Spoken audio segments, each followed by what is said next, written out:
اگر تم میں سے کوئی اس وقت تک زندہ رہا تو اس کے پاس اتنی جمع جکڑی ہوگی کہ وہ اس کے سہارے زندگی بسر کر لے۔ اور اکثر لوگ حضرت عمر رضی اللہ عنہ کی اس نصیحت پر عمل کرتے تھے، لیکن جن حضرات کو حضرت عمر رضی اللہ عنہ نے وظائف میں امتیازی حیثیت دی تھی، ان میں سے کچھ بزرگ اس رقم کو صدقے کے طور پر دے دیا کرتے تھے۔ ام المؤمنین حضرت زینب بن جحش رضی اللہ عنہا کے متعلق مشہور ہے کہ جب وظیفے کی رقم انہیں ملی تو انہوں نے فرمایا، اللہ عمر کو معاف کرے، میری دوسری بہنیں اس وظیفے کی مجھ سے زیادہ مستحق تھیں۔ کہا گیا، یہ ساری رقم آپ کی ہے۔ فرمایا، سبحان اللہ، اور اسے کپڑے میں چھپا کر بولی، اسے زمین پر ڈال کر کپڑا ڈھانک دو۔ اس کے بعد برزہ بنت رافع سے فرمایا، اس رقم میں سے مٹھی بھر کر فلاں فلاں قبیلے کے حقداروں اور یتیموں کو دے آؤ۔ جو رقم باقی بچی وہ کپڑے کے نیچے رہی۔ برزہ نے کہا، ام المؤمنین، اللہ آپ کو معاف کرے، بخدا اس میں ہمارا بھی حصہ ہے۔ فرمایا، تمہارا حصہ اس کپڑے کے نیچے ہے۔ جب کپڑا اٹھایا گیا تو صرف 85 درہم نکلے۔ اس کے بعد حضرت زینب رضی اللہ عنہا نے آسمان کی طرف ہاتھ اٹھائے اور کہا، یا اللہ، عمر کا یہ وظیفہ اس سال کے بعد مجھے نہ ملے۔ اللہ نے ان کی یہ دعا قبول فرمائی اور وہ اپنے رب سے جا ملی۔ ام المؤمنین حضرت زینب رضی اللہ عنہا اور دوسرے مسلمانوں کی یہ کیفیت ضرور تھی، لیکن بیشتر لوگ وظیفہ لے کر تجارت کرتے تھے، اس لیے جو وظیفہ یاب ہزاروں درہم وصول کرتے تھے ان کی دولت دگنی اور چوگنی ہو گئی۔ اس سے طبقاتی امتیازات نے جنم لیا اور اجتماعی نظام پر ان امتیازات کا اتنا واضح اثر پڑا کہ حضرت عمر رضی اللہ عنہ اپنی پالیسی پر نظر ثانی کرنے کے لیے مجبور ہو گئے۔ انتہائی سوچ بچار کے بعد وہ اس نتیجے پر پہنچے کہ غنیمت کی تقسیم کے سلسلے میں حضرت صدیق رضی اللہ عنہ نے مسلمانوں کے درمیان جو مساوات رکھی تھی وہی بہتر تھی، اور وظائف کے معاملے میں انہیں بھی اسی روش پر چلنا چاہیے تھا۔ چنانچہ انہوں نے فرمایا، خدا کی قسم، اگر میں آئندہ سال تک زندہ رہا تو آخری آدمی کو پہلے آدمی سے ملا کر ایک وجود بنا دوں گا، اور کہا، اگر میں 1 سال زندہ رہ گیا تو سب سے پست آدمی کو سب سے بلند آدمی سے ملا دوں گا۔ لیکن وہ یہ بھی جانتے تھے کہ مسلمانوں کو ایک سطح پر لانے کے لیے اگر امتیازی وظیفوں میں کمی کی گئی تو اس سے ایک ایسی ناراضی پھیل جانے کا اندیشہ ہے جس کے نتائج ناخوشگوار ہوں گے۔ چنانچہ ان کی انتہائی کوشش یہ تھی کہ چھوٹے وظیفہ یابوں کے وظیفوں میں اضافہ کر کے انہیں بڑے وظیفہ یابوں کی سطح پر پہنچا دیا جائے۔ ان کا ارشاد تھا، اگر میں دولت کی فراوانی تک زندہ رہا تو ہر مسلمان کا وظیفہ 3000 درہم کر دوں گا، 1000 اس کے جانوروں اور ہتھیاروں کے لیے، 1000 خود اس کے لیے اور 1000 اس کے اہل و عیال کے لیے۔ لیکن وہ سال بھر زندہ نہ رہے اور آنے والے سال سے پہلے ہی شہید کر دیے گئے، جس کا نتیجہ یہ ہوا کہ طبقات باقی رہ گئے، اور ان طبقات کا آگے چل کر ملت اسلامیہ کی زندگی پر جو اثر پڑا اس کی تفصیل ہمارے دائرہ بحث سے خارج ہے۔ حضرت عمر رضی اللہ عنہ نے صرف وظیفہ خاروں کا ہی رجسٹر نہیں بنایا، بلکہ کہا جاتا ہے کہ اسلام میں سب سے پہلے مراسلت کا رجسٹر وجود میں آیا۔ شام، عراق اور مصر کے جو رجسٹر تھے وہ الگ ترتیب رومی، فارسی اور قبطی زبان میں لکھے جاتے تھے، اور ان کی ترتیب و تحریر مسلمانوں کے نہیں، ایرانیوں، رومیوں اور قبطیوں کے ہاتھ میں تھی۔ مراسلت کا یہ رجسٹر بھی خراج کے رجسٹر، سکہ ڈھالنے کے لیے ٹکسال کی تعمیر اور مختلف شہروں میں بیت المال کے قیام کی طرح انہیں برق رفتار تبدیلیوں کا مرہون تھا، جو اسلامی فتوحات اور مسلمانوں کے ایرانی اور رومی سلطنتوں کے مختلف گوشوں میں پھیل جانے کی وجہ سے ظہور میں آئی تھی۔ اس سے پہلے اسلامی مملکت میں اس قسم کے رجسٹر کہیں نہیں تھے۔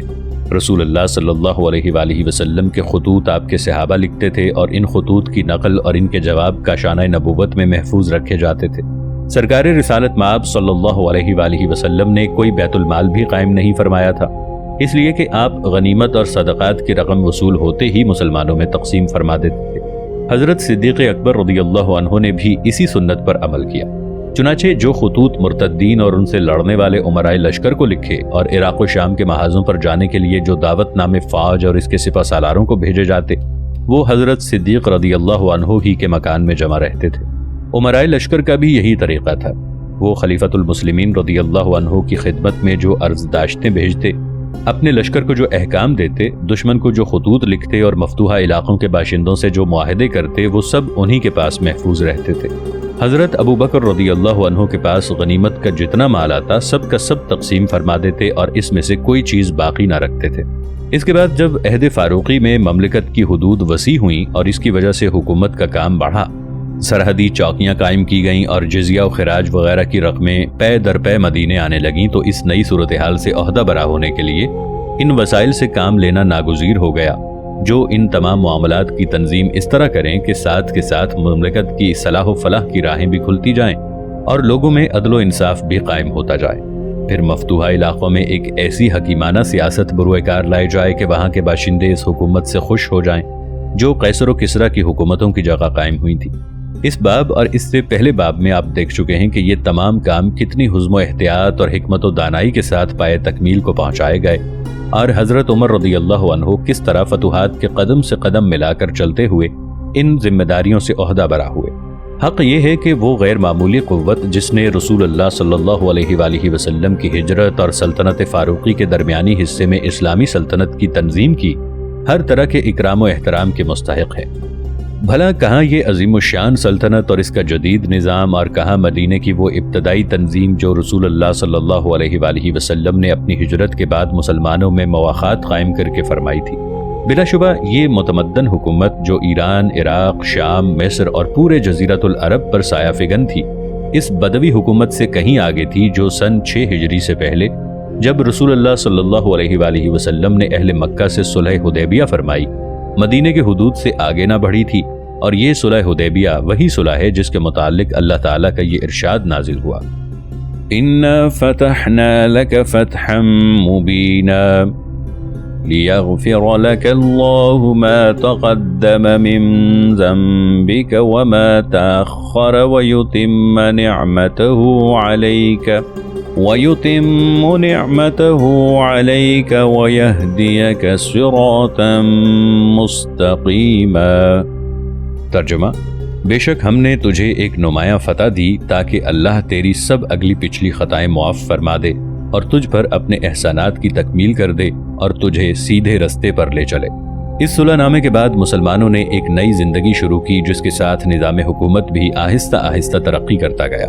چنانچہ سن 7 ہجری میں رسول اللہ صلی اللہ علیہ وآلہ وسلم نے مختلف ملوک و امراء کو اسلام کے دعوت نامے بھیجے۔ کسریٰ نے یہ دعوت نامے قبول کرنے سے انکار کر دیا اور اس کے فوراً بعد مر گیا۔ یہ دونوں باتیں گویا یمن کے ایرانی گورنر کے قبول اسلام کا سبب بنی۔ وہ پرچم رسالت صلی اللہ علیہ وآلہ وسلم کے سائے میں آ گیا اور نبی عربی علیہ التحیت و تسلیم کا اطاعت گزار ہو کر یمن میں حکومت کرتا رہا۔ سن 8 ہجری میں مکہ اور طائف فتح ہوئے اور وہاں کے باشندوں نے اسلام قبول کر لیا، جس کے بعد رسول اللہ صلی اللہ علیہ وآلہ وسلم نے ان دونوں شہروں کے لیے مدینے سے ایک عامل بھیجا۔ سن 9 ہجری میں جزیرہ نماء عرب سے وفود آئے اور مدینہ پہنچ کر انہوں نے اپنے اور اپنے ہم نسب قبائل کے اسلام کا اعلان کیا۔ سن 10 ہجری میں رسول اللہ صلی اللہ علیہ وآلہ وسلم نے ان قبیلوں میں اپنے عمال بھیجے جو لوگوں کو دین کی تعلیم دیتے تھے اور ان سے صدقات وصول کرتے تھے۔ سن 11 ہجری میں سرکار رسالت صلی اللہ علیہ وآلہ وسلم کی وفات ہو گئی اور حضرت ابو بکر رضی اللہ عنہ کے ہاتھ پر بیعت کی گئی۔ مرتدین پر حضرت ابو بکر رضی اللہ عنہ کی فتح گویا جزیرۃ العرب میں نیا نظام قائم ہونے کی تمہید تھی۔ سن 12 ہجری میں حضرت صدیق رضی اللہ عنہ نے عراق و شام پر حملہ کر کے فتوحات اور اسلامی سلطنت کی بساط بچھانی شروع کی۔ سن 13 ہجری میں حضرت ابو بکر صدیق رضی اللہ عنہ اس دنیا سے رخصت ہو گئے اور زمام خلافت حضرت عمر رضی اللہ عنہ کے ہاتھ میں آئی۔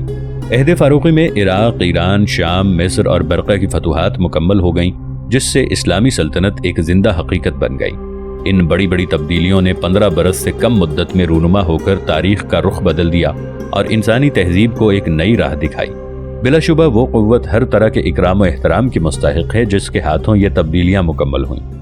ان چند برس کے دوران میں نظام حکومت خانہ بدوشی سے ترقی کر کے آہستہ آہستہ وہ تمدنی صورت اختیار کرتا رہا جس کی تصویر ہم پہلے دیکھ چکے ہیں، لیکن یہ صورت اپنے اصل و جوہر کے اعتبار سے عربی اسلامی ہی رہی، جس نے نئے نظام کو شورا کی اساس پر استوار کر کے آگے بڑھایا اور ساتھ ہی ان جدید ترین تعلیمات کو بھی ترقی دی جو اس زمانے میں جانی پہچانی تھی۔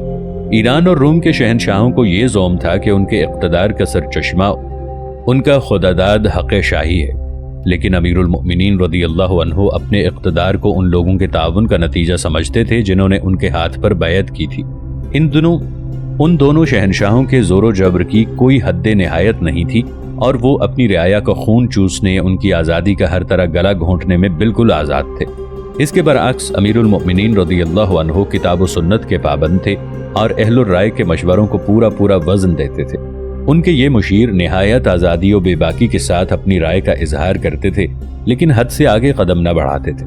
اور یہ حد قائم کرنے والے اللہ اور اس کے رسول صلی اللہ علیہ وآلہ وسلم اور اس رسالت پر ان کا سچا ایمان تھا جو اللہ نے دنیا کے گوشے گوشے میں پہنچانے کے لیے عربوں کے سپرد فرمائی تھی۔ ارباب شورا اور دوسرے تمام مسلمانوں کی آزادی اس بنیاد پر قائم تھی کہ اللہ اور اس کے اوامر و نواہی کے سامنے سب مسلمان برابر ہیں۔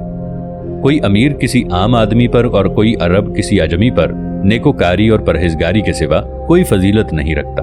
اس مساوات اور اس آزادی پر ان کا یہ ایمان ہی تھا جس نے انہیں اخوت کے اس بلند مقام پر پہنچا دیا جہاں ہر مسلمان اپنے بھائی کے لیے بھی وہی کچھ چاہتا ہے جو اپنے لیے پسند کرتا ہے۔ یہ تھے وہ بلند اصول جنہوں نے اسلامی حکومت کو اپنے سائے میں پروان چڑھا کر مسلمانوں کو عزت بخشی، اور یہ تھا فاروق اعظم رضی اللہ عنہ کے شرف و افتخار کا عرفہ و اعلیٰ مقام کہ وہ ان اصولوں کا دل سے احترام کرتے تھے اور انہیں عام زندگی پر منطبق کرنے کے لیے بے چین رہتے تھے۔ اور جہاں کہیں ایسے اصول پائے گئے ہیں جنہیں لوگوں نے اپنے معاملت کی بنیاد بنایا ہو اور جن کے سائے میں نظام حکومت نے صحت و سلامتی اور عمومی احترام کے ساتھ ترقی کی ہو، پھر حکومت کا دامن بھی ہر قسم کی غرض سے پاک اور عدل و انصاف کے پھولوں سے لبریز رہا ہو، وہاں ہمیشہ قومی شرف و جلال کے آفتاب نے اپنی کرنیں بکھیری ہیں۔ یہی وجہ ہے کہ عہد فاروقی میں مسلمان انتہائی بلند مرتبے تک پہنچے، اور اسی عہد میں وہ اسلامی سلطنت قائم ہوئی جو اس کے بعد بھی اپنی ٹھوس بنیادوں اور شاندار عمارت کے ساتھ مدتوں قائم رہی۔ کتنا عظیم الشان تھا وہ انقلاب جو فتح مکہ کے بعد 15 برس کے اندر اندر سارے جزیرۃ العرب میں برپا ہو گیا۔ اس کی عظمت کو دیکھتے ہوئے اگر آپ یہ کہیں کہ اسے انقلاب سے بڑھ کر کوئی نام دینا چاہیے تو مبالغہ نہ ہوگا۔ یہ ایک زقند تھی جس کی نظیر دنیا کی تاریخ میں کہیں نہیں ملتی۔ چنانچہ اس مختصر سے زمانے میں عرب بت پرستی سے نکل کر اسلام کی طرف آئے، اور ان کی قبائلی نااتفاقی اور قومی نفرت ایک ایسی وحدت سے بدل گئی جو ہماگیر سیاست اور مشترک غرض کے بل پر قائم تھی۔ اس سے پہلے وہ جزیرہ نمائے عرب کی حدود میں سمٹے ہوئے تھے، اور اس کے بعد ایک ایسی وسیع سلطنت کے مالک بن گئے جس میں رومی اور ایرانی دونوں سلطنتیں تحلیل ہو کر رہ گئیں۔ پہلے ان کی آبادیوں پر بدویت کی سختی اور تنگ دستی چھائی ہوئی تھی، اور اب وہ ایک ایسی آسودگی اور خوشحالی کی زندگی بسر کرنے لگے جو اس سے پہلے ان کے لیے اجنبی تھی۔ ان حالات میں کوئی تعجب نہیں اگر ان کی اجتماعی زندگی ان برق رفتار تبدیلیوں سے متاثر ہو جاتی اور زندگی اور مطالب زندگی کے متعلق ان کا نقطہ نظر بدل جاتا، اور ہوا بھی یہی۔ وہ تمام محرکات جنہوں نے عربوں کو اس زقند تک پہنچایا ان کی انفرادی اور اجتماعی دونوں زندگیوں پر اپنا اپنا اثر رکھتے تھے۔ مذہبی محرک کا اپنا اثر، سیاسی محرک کا اپنا اثر، اور اقتصادی محرک کا اپنا اثر۔ یہ اثرات بعض اوقات متناقض ہوتے تھے، لیکن وہ ایک دوسرے پر اثر انداز ہو کر آپس میں گھل مل گئے، اور انہوں نے اجتماعی زندگی میں کچھ ایسی تبدیلی پیدا کر دی کہ اس کا جو اثر بعد کو اسلام اور مسلمانوں کی زندگی پر مرتب ہوا وہ نگاہوں کو اپنی طرف کھینچتا اور دل و دماغ کو اپنے متعلق سوچنے کی دعوت دیتا ہے۔ اس انقلاب کی وسعت کا اندازہ کرنے کے لیے مناسب یہ ہے کہ ہم عربوں کی اسلام سے پہلے کی اجتماعی زندگی پر نظر ڈالیں۔ عربوں کی اکثریت صحرا میں زندگی بسر کرتی تھی۔ شہری آبادی بہت ہی کم تھی، جس کا سبب یہ تھا کہ جزیرہ نمائے عرب میں باقاعدہ بہنے والی نہریں نہیں تھیں، اور نہ وہاں سال کے سال وہ موسمی بارشیں ہوتی تھیں جو سرزمین کو سرسبز و زرخیز بناتی ہیں، بلکہ کبھی تو تباہ کن سیلاب آفریں بارشیں جان کا جنجال بن جاتی، اور کبھی مسلسل کئی فصلوں تک مے کی ایک بوند نہ پڑتی۔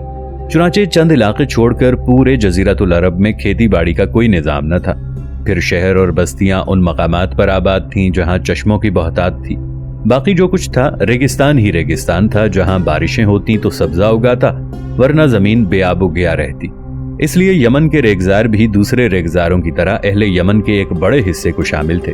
البتہ نجد، حجاز اور عرب کے دوسرے تمام علاقوں میں شہری اور صحرائی آبادی کا جو تناسب تھا، اس کے لحاظ سے یمن کی شہری آبادی اس کی صحرائی آبادی سے زیادہ تھی۔ ریگستان میں اجتماعی زندگی کی اساس قبیلہ تھا۔ قبیلہ خاندانوں سے ترکیب پاتا، اور خاندان اپنے افراد کے نسبی اور قرابتی تعلقات سے وجود میں آتے تھے۔ خاندان کا ہر گھر نمدے کے خیمے میں رہتا تھا تاکہ جب کوئی قبیلہ اپنے اونٹوں کے لیے چراگاہ اور اپنے بال بچوں کے لیے رزق کی تلاش میں کوچ کرنا چاہے تو اسے اٹھا کر لے جانے میں سہولت رہے۔ قبیلے اکثر گرمی اور بہار کے موسم میں ایک جگہ سے دوسری جگہ جایا کرتے تھے۔ جب ریگستان کے چھوٹے چھوٹے چشموں کے گرد گھاس کثرت سے اگاتی تھی، لیکن موسم سرما کی آمد پر چراگاہیں خشک ہو جاتی تھی تو یہ لوگ شہروں کا رخ کرتے تھے اور ان کے نزدیک ڈیرے ڈال دیتے تھے۔ پیٹ بھر روٹی حاصل کرنے کے لیے وہ اہل شہر کے ساتھ مل کر کوئی کام کرتے تھے یا ان پر چھاپے مارتے تھے، اس لیے کہ ان کی کفیل وہ آزادی تھی جو انہیں اچھے سے اچھے کھانے اور بہتر سے بہتر کپڑے سے زیادہ عزیز تھی۔ ہر قبیلے کا ایک شیخ، ہر خاندان کا ایک سردھرا اور ہر گھر کا ایک مالک ہوتا تھا۔ گھر کا مالک باپ تھا اور اسے اپنے گھر پر مکمل اختیارات حاصل تھے۔ سب سے زیادہ اختیار اسے اپنی بیوی پر تھا۔ بیوی کی شوہر کے مقابلے میں وہی حیثیت تھی جو حیثیت خادم کی اپنے آقا کے مقابلے میں ہوتی ہے۔ وہ نہ اسے جواب دے سکتی ہے، نہ اس کی نافرمانی کر سکتی تھی۔ اس کا بس یہ کام تھا کہ گھر کی خدمت کرے اور اپنے آقا کی نسل بڑھائے۔ چنانچہ طلاق کا سب سے اہم سبب کسی عورت کا بانجھ ہوتا تھا۔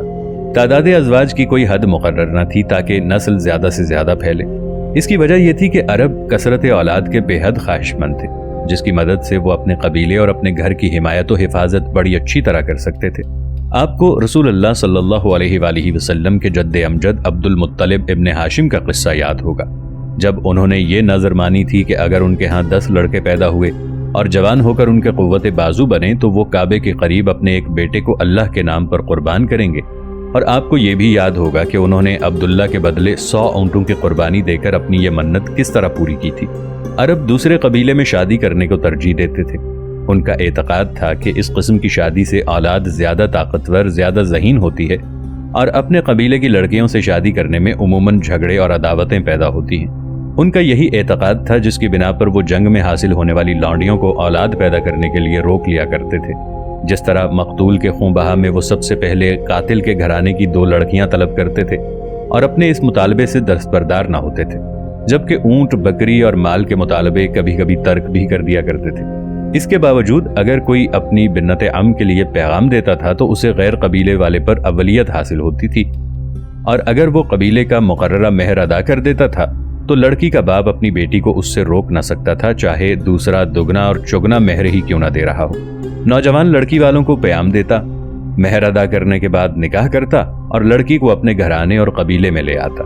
یہی عربوں کا عام رواج تھا، لیکن اس کے علاوہ شادی کے دوسرے طریقے بھی تھے جن میں سے کچھ قائم رہ گئے، باقی سب اسلام نے مٹا دیے۔ ان میں سے ایک طریقہ یہ تھا کہ ایک شخص کسی عورت سے شادی کر کے اسے اس کے قبیلے میں ہی چھوڑ دیتا تھا، اور جب تجارت یا سفر کے سلسلے میں وہاں سے گزرتا تھا تو کچھ دن کے لیے بیوی کے پاس ٹھہر جاتا تھا۔ بعض عورتیں اپنی خاندانی شرافت یا مالداری کی بنا پر اپنے رشتہ داروں میں ہی رہنا پسند کرتی تھیں۔ اپنی دولت اور اپنے تجارتی کارندوں کو چھوڑنا انہیں کسی طرح منظور نہ ہوتا تھا۔ بچے جوان ہونے تک اپنی ماؤں کے پاس ہی رہتے تھے، اس لیے وہ منسوب بھی اپنے ننھیالی قبیلوں سے ہی ہوتے تھے۔ اسی قسم کا واقعہ سلمہ بنت عمرو کا ہے، جو مدینے کے قبیلہ خزرج کی ایک شاخ بنو نجار سے تعلق رکھتی تھیں۔ یہ ایک شریف اور مالدار خاتون تھیں اور اپنے اہل قبیلہ کے ذریعے تجارت کرتی تھیں۔ ایک دن شام سے واپس آتے ہوئے ہاشم بن عبد مناف کا گزر مدینے میں ہوا۔ انہوں نے جو سلمہ کا اپنی قوم میں یہ اثر و امتیاز دیکھا تو ان سے متاثر ہو گئے۔ پیام دیا جسے سلمہ نے قبول کر لیا، لیکن اس شرط کے ساتھ کہ وہ اپنی مرضی کی مختار ہوں گی۔